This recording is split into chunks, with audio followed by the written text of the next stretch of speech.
दुबईमा visa र इमिग्रेसनको काम गर्नको लागि चाहिँ जो मान्छे जेनुन बसेर गर्छ नि समाज सेवाहरू केही गर्नु पर्ने रहेछ क्या मिस। किनभने मेरो आमा सरहको के अरे बुवा सरहको मान्छे अफिसमा आउनुहुन्छ, के अरे पासपोर्ट खाइदियो भन्नुहुन्छ, कतिले पैसा डुबाइदियो भन्नुहुन्छ, कतै यति धेरै ओभरस्टेको फाइन परेर होइन रुने कराउँदै आउनुहुन्छ।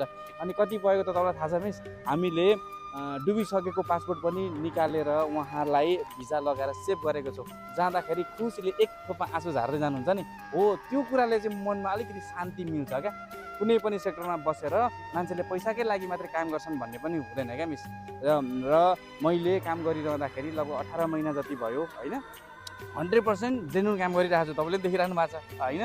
मान्छेहरूले काम नहुँदाखेरि सेम टाइममा रिफन्ड होइन कसरी लिएर जानुहुन्छ देख्नु भएको छ नि। हो, मान्छेले काम गर्दै गर्दा सबै कुरा राम्रो हुन्छ भन्ने पनि छैन, नराम्रो पनि हुनसक्छ, ढिलो पनि हुनसक्छ, काम बिग्रिन पनि सक्छ। तर अरूको पैसा चाहिँ खानु हुँदैन।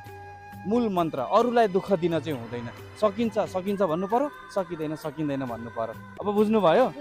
ल ठिक छ ल।